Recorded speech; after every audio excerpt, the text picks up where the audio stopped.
Action Comics 999, Dan Juggins and Will Conrad on the art.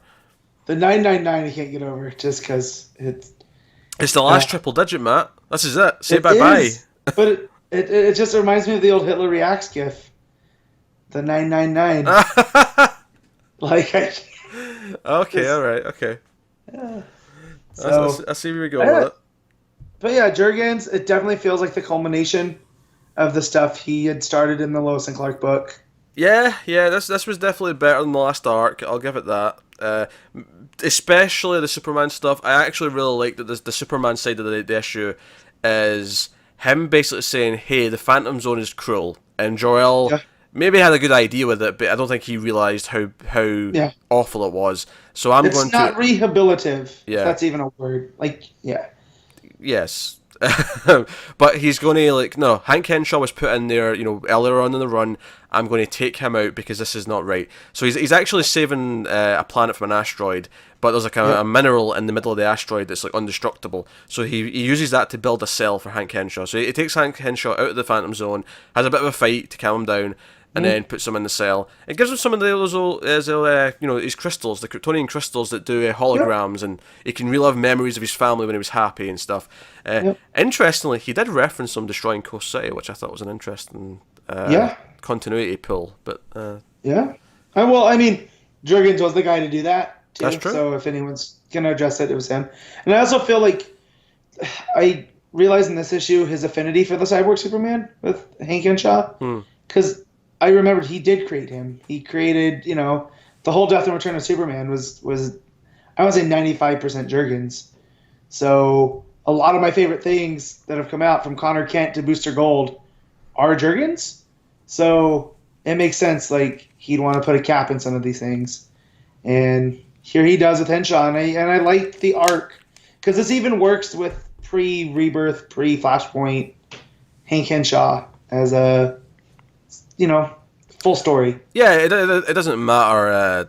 Like, you could read this just post all the Yep. other stuff from before New 52 if you wanted to, and it would Mhm. work as a conclusion for him. Yeah. Yep. So that stuff was good because it was very Superman. It was him being forward Compassionate. thinking and being Yeah. compassionate.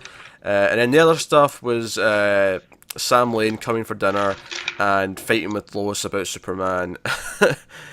God, he's the worst father-in-law. Oh yeah, He is he's so the paranoid. father-in-law archetype. Yeah. Yeah, and John's trying to keep the peace, and it's not working.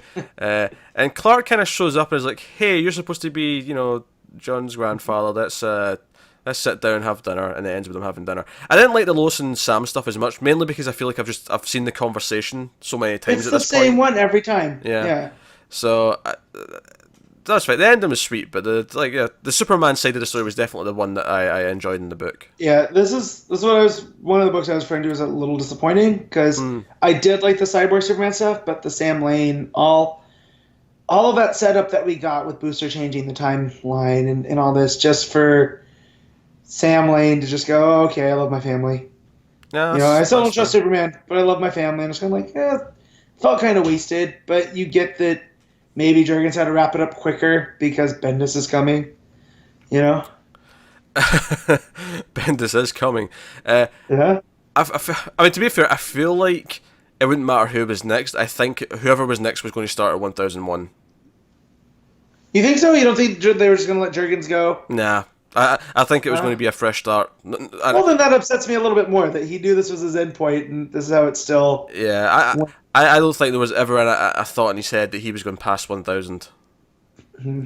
Because I'm chasing the arc from Rebirth and the whole Zod stuff that he had done that he had set up with when Superman went blind, and then Cyborg Superman. Which You is know, fun. The funny thing about the Zod thing that the Zod and his family's kind of left dangling for whoever wants to pick that up now. yeah. Well, So, that's in Halipals. They're dealing with that right now. oh, interesting. So, Okay. but yeah, so the art was okay in this. Like, I wasn't blown away. It was fine. But it was just a lot of the Kent's apartment in Metropolis. Yeah, And, honestly, action pretty much since the starts bounced around. Good, not great, but good, okay, mediocre, occasionally a little bit bad. Like that is, it's been just, if you're doing a line, a graph of the quality, it's just been up and down all the whole way through. Yeah, I go back to like when you had those guys that were gonna kill Luthor because he was gonna become the greatest threat to the universe. Like I really like that stuff. The Doomsday stuff at the beginning was okay too, but yeah, it's been kind of just coasting along. I've never been, super down on it, but I also never been really super high on it. So it's just the rise at midline, I think.